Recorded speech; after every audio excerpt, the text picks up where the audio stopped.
Hi guys, do you know how you can improve your writing skills immediately? In this video, I'm gonna share 7 ways to do just that. And let's not waste any time and dive straight into it. A very important decision. A very big house. A very clear solution. My tip number 1 is stop saying very. This word is used too frequently even by native speakers.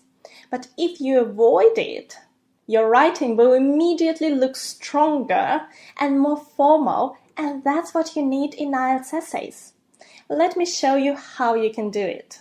You can solve this problem by using stronger adjectives. For example, instead of saying a very important decision, say a crucial decision. A very big house becomes a massive or an enormous house. A very clear solution becomes an obvious solution. But sometimes you may not know this other stronger word. In this case, just leave a very out. Say an important decision, a big house, a clear solution. Tip number 2, do not begin your sentences with there is or it is. The structures are so simple and lack style, so try and avoid them. Here is the first example. There are 2 possible solutions for the government to choose from. You can rephrase the sentence and say, the government should choose between 2 possible solutions. Here is another example. It's important to introduce new policy. You can say, introducing new policy is important. Sentences starting with there is or it is are not incorrect in English, but if you want to get a higher score in IELTS writing, try not to use them too often. The next tip is use strong verbs. Let me show you some examples and explain what I mean. The first example is, he went around the world. The verb here is went, to go. We can replace it and say he traveled around the world. To travel is a stronger verb because it has more meaning. Instead of saying to get an offer from a university, you can say to receive an offer from a university.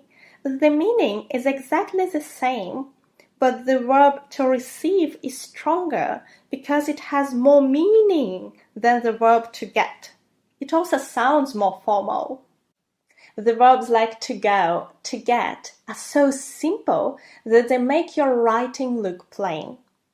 The main verbs to avoid include to be, to have, to get, and to go. Tip number 4 is avoid phrasal verbs.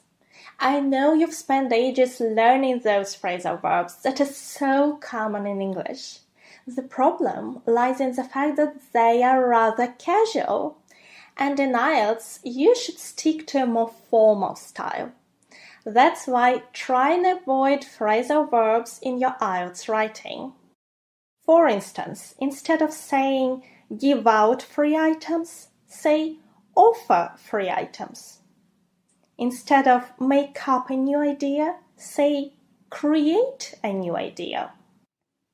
The next tip is do not use contractions. Don't, won't, can't are all contractions or short forms that are used in informal language. In everyday life, English speakers use them all the time. But in IELTS, you should stick to a more formal style and full forms. Do not, cannot, will not. Are you guilty of any of the mistakes I named so far? If yes, leave me a comment and tell me which one or which ones.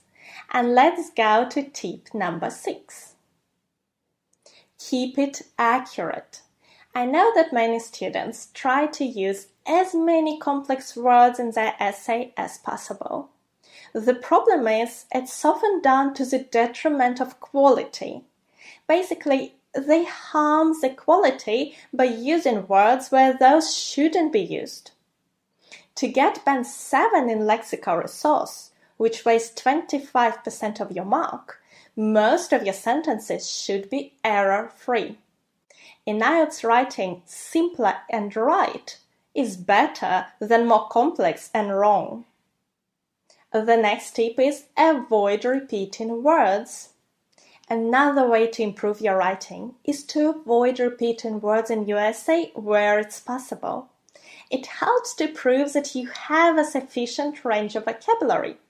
See you soon. Bye!